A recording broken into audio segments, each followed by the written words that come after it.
جماعت لے کر دارالعلوم دیوبند گیا. عرب حضرات کی جماعت تھی میرے ساتھ. مفتی محمد الحسن گنگوہی رحمۃ اللہ علیہ حیات تھے صدر مفتی. ہمارے حلقے میں آئے, عربوں سے ملاقاتیں کی, پھر بات شروع کی. پہلی بات یہی کی جو میں کہہ رہا ہوں, الدین کلہ ادب. یہاں سے بات شروع ہوئی. مفتی صاحب نے, دین سارا کا سارا ادب کرنے کا نام ہے.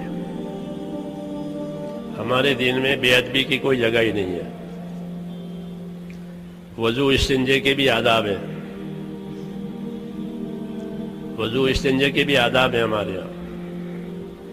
اللہ کا ادب, اس کے رسول کا ادب, اس کی کتاب کا ادب, مجلس کا ادب, مسجد کا ادب. اس لیے مفتی صاحب نے فرمایا کہ الدین کلہ ادب. بڑی فائدے کی بات ملی. علماء کی صحبت, علماء سے فائدہ اٹھانا, ان کے علوم سے, ان کے عمل سے ایسا نفع ملتا ہے جیسا زمین کو پانی سے نفع ملتا ہے. ہاں, کیونکہ علم تو وہی بتائیں گے اور عمل بھی وہی بتائیں گے. کتاب پڑھ لو تو علم ضرور آئے گا, لیکن عمل کی جگہ خالی رہے گی. اس لیے اللہ کتاب بھی اتارتے ہیں اور رسول بھی بھیجتے ہیں, دونوں. کہ خالی کتاب ہی نہیں کہ معلومات ہو جائیں, لٹریچر ہو جائیں, ٹھیک ہے, اس کے ساتھ عمل کی شکل ہونی چاہیے. تو عمل کی شکل, اس کے لیے اللہ تعالیٰ آدمی بھیجتے ہیں اپنا رسول. وہ ہمارا ہی آدمی ہوتا ہے, بنی آدم میں سے ہے. وہ عمل کی شکل تیار کرتا ہے کہ دیکھو یہ حکم ہے, اس کا عمل یہ ہے, اس کے حکم ہے, اس کا عمل یہ ہے. ایک کتاب, ایک انسان,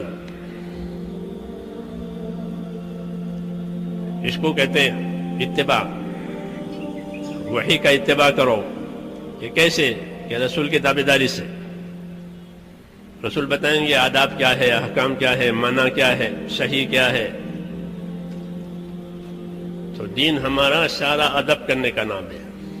اور ادب کے معنی تکلفات نہیں ہے جیسے آج کل تکلفات ہو گئے ہیں. تکلفات کا نام ادب.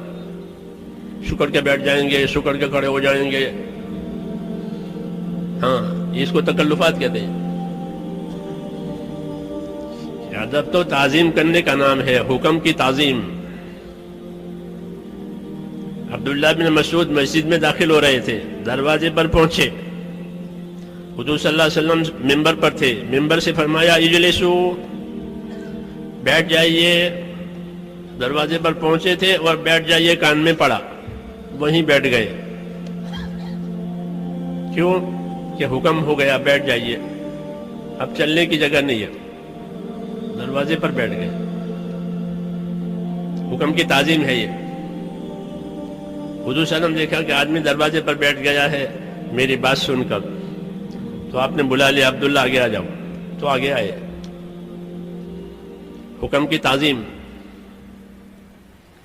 اور اس سے آگے ایک دفعہ ایسے ہی ممبر پر بیٹھ کے فرمایا بیٹھ جائیے.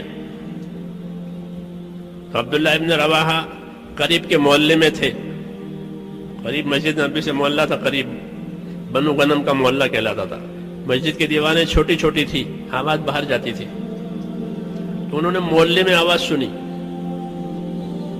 بیٹھ جائیے, وہیں بیٹھ گئے. وہیں بیٹھ گئے. کیا بات ہوئی؟ کہ حکم آیا بیٹھ جائیے.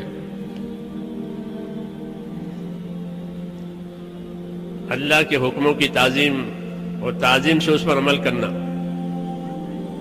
تو وہیں بیٹھ گئے. لوگوں نے حضور سے عرض کیا کہ عبداللہ بن رواحہ بنو غنم میں تھے, آپ کی آواز سن کر وہیں بیٹھ گئے. آپ نے خوش ہو کر کے ان کو دعا دی کہ اللہ تعالیٰ ان کی اطاعت کی رغبت اور زیادہ کرے، بات ماننے کا اور ان کو شوق دے اللہ. تو یہ ہمارا کام ہے میرے دوستو، یہ کوئی رسمی چیزیں نہیں ہیں، آداب ہے، احکام ہے، ذمہ داریاں ہیں، اور یہ ساری کی چیزیں ذمہ داری سے اور امانت داری سے پوری کی جائے گی، تب یہ دین بنے گا. اخلاص بھی شرط ہے، اخلاص کے ساتھ کام کرے، ایک اللہ کو راضی کرنے کے لیے، اور کوئی غرض نہیں ہے. کوئی پوچھے تو کوئی نہ پوچھے تو کام کرنا ہے. ہم کو نہیں پوچھا کہ کوئی بات نہیں پوچھا تو ہم کام کریں گے. صحابہ یہ کہتے تھے کہ ہم نے اللہ کے رسول صلی اللہ علیہ وسلم کے ہاتھ میں ہاتھ دے کر قول قرار کیا ہے، بیعت کی ہے کہ ہم بات سنیں گے اور مانیں گے، جو حکم آئے گا اسے سنیں گے اور مانیں گے. کس حال میں؟ کہ ہر حال میں. اللہ غریب بنائیں گے تو بھی بات مانیں گے، اللہ مالدار بنائیں گے تو بھی بات مانیں گے. ہمارا جی چاہے گا اور کام بھی ملا تو بھی کام کریں گے اور بات مانیں گے. جی نہیں چاہتا تھا اور کام ذمے میں آیا کہ تو بھی کام کریں گے، بات مانیں گے. 4. 5ویں بات، وعلی اثرۃ علینا بایانا رسول اللہ صلی اللہ علیہ وسلم علی السمع والطاعہ فی العسر والیسر والمنشۃ والمکرہ وعلی اثرۃ علینا. یہ 5ویں بات کہ کوئی ہم کو آگے کرے تو بھی ہم بات مانیں گے، کوئی ہمیں پیچھے کر دے تو بھی بات مانیں گے، کوئی ہمیں پوچھے تو بھی بات مانیں گے، کوئی ہمیں نہ پوچھے تو بھی بات مانیں گے. یہ مخلصین کی اطاعت کہلاتی ہے. کس کی؟ مخلصین، اخلاص والوں کی اطاعت، اخلاص والوں کی تابعداری، کہ ہم کو کوئی نہیں پوچھتا کہ کوئی بات نہیں، ہم تو اللہ کے لیے کرتے ہیں، اللہ دیکھ رہا ہے. تو پوچھ موچھ یا نہیں ہے. ہاں باقی تمام کاموں میں پوچھ بھی ہے، موچھ بھی ہے. جی ہاں، اس کو خوب یاد رکھیں کہ پوچھ نہیں پیچھے اور موچھ بھی نہیں. جی ہاں، یہ سب کو سننے کے بعد یہ کام تو صرف اللہ کو راضی کرنے کے لیے کرنا ہے. کہ حضور نے فرمایا کہ وہی قبول ہوگا جو خالص اللہ کے لیے کیا گیا ہوگا.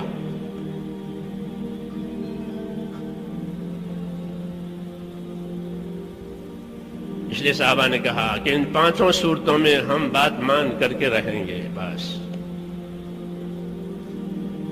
یہ ہم کو آگے کرے تو ہم کو پیچھے کرے تو ہم کو دے تو نہ دے تو کہ دوسروں کو دیا ہم کو نہیں دیا، پھر کوئی بات نہیں. کیوں کہ ہم تو کام کریں گے. حضور نے انصار سے فرمایا کہ ایک دور آئے گا کہ لوگ تمہیں پیچھے کریں گے. انصار لوگوں کو آگے کرتے تھے، اپنی حاجت پوری نہیں کرتے تھے، لوگوں کی حاجت پوری کرتے تھے. اپنی راحت چھوڑ دیتے تھے، لوگوں کی راحت دیتے تھے. وَيُؤْثِرُونَ عَلَىٰ أَنفُسِهِمْ. لیکن فرمایا تمہارے پر ایک دور ایسا آئے گا کہ لوگ تمہیں پیچھے کر دیں گے، اپنے آپ کو آگے کریں گے، ان کی راحتوں کو آگے کریں گے، اپنی ضرورتوں کو آگے کریں گے، تمہیں پیچھے کر دیں گے. تو تمہیں کیا کرنا چاہیے؟ فرمایا تمہیں کچھ نہیں کرنا چاہیے، تمہیں صبر کرنا چاہیے. تم صبر کرنا، ایسے دور میں تم صبر کرنا کہ نصرت تم نے کی ہے، ساتھ تم نے دیا ہے، قربانیاں تم نے دی ہے، راستہ تم نے بنایا ہے، سب کو آسرا تم نے دیا ہے، اس کے باوجود لوگ تمہیں پیچھے کریں گے. ایسا دور آئے گا. یہ ہم کام کرنے والوں کی بات ہے. تم کیا کرو گے کہ ان سے لڑنا نہیں ہے، ان سے جھگڑنا نہیں ہے، ان کو شکایت نہیں کرنی ہے، بلکہ تم صبر کرنا، اور تمہارا بدلہ میں حوض کوثر پر اللہ سے قیامت میں دلوا دوں گا. یہ فرمایا کہ تمہارا بدلہ جو ہے وہ حوض کوثر پر اللہ تعالیٰ سے تم کو میں دلا دوں گا.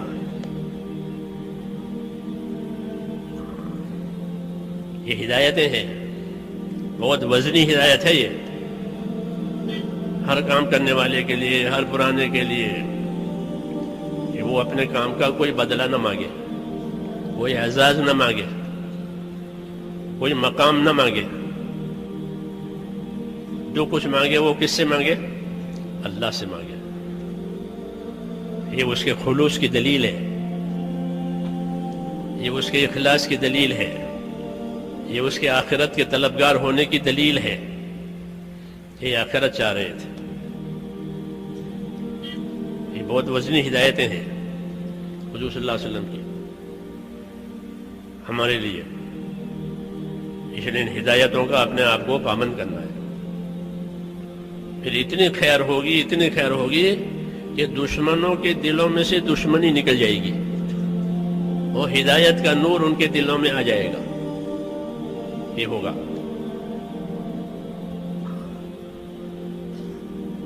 کیونکہ یہ کام ہے ہی صبر آزما، صبر کرنے کا کام ہے. یہ شوق پورا کرنے کا کام نہیں ہے. دین کے کام شوق پورا کرنے کے لیے نہیں ہوتے. شوق سے کام نہیں کیا جائے گا، فکر سے کام کیا جائے گا.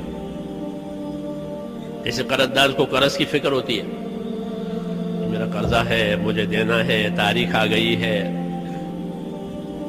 تو وہ فکر مند ہو جاتا ہے. اس کو نیند نہیں آتی، اس کو نیند نہیں آتی، فکر ہے،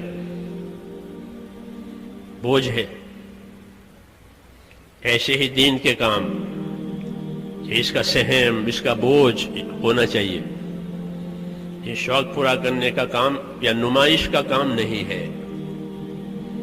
اسے نمائش کے طور پر نہیں کرنا ہے، اپنے آپ کو نمایاں بنانے کے لیے بھی نہیں کرنا ہے. اگر نمایاں بنو گے تو پھر اللہ کے ہاں کوئی قیمت نہیں ہے. وَمَنْ أُشِيرَ إِلَيْهِ بِالْأَصَابِعِ فَلَا تَعُدُّهُ شَيْئًا، کہ جس کی طرف انگلیوں سے اشارہ کیا یہ فلاں صاحب ہے، فلاں صاحب ہے، کہ اسے کچھ مت سمجھو، اسے کچھ مت سمجھو. شہرت پائیے، شہرت کا کام نہیں ہے، صلاحیت کا کام ہے. اپنی قابلیت کو دین پر لگانا ہے تاکہ اللہ مقبول بناوے. قابل بہت ہیں، مقبول تھوڑے ہیں. قابل بہت لوگ ہیں دنیا میں، لیکن مقبول شاذ، مقبول تھوڑے. تو ہمیں تو مقبول بننا ہے. اس لیے دین کے کام کے شوق سے نہیں کیے جائیں گے. یہ بیان کرنے کا شوق ہے، یہ شوق کا بیان نہیں ہوتا. امت کی خیر خواہی کا بیان ہوتا ہے. امت کو دین سمجھانا ہے، شوق نہیں پورا کرنا ہے. امانت ہے کہ امت کو دین سمجھاؤ، امت کو دین سکھاؤ. وہ لائنیں دوسری ہیں جس میں شوق پورے کیے جاتے ہیں، جس میں اپنے آپ کو نمایاں کیا جاتا ہے. وہ لائنیں دوسری ہے، وہ دنیا میں ہے.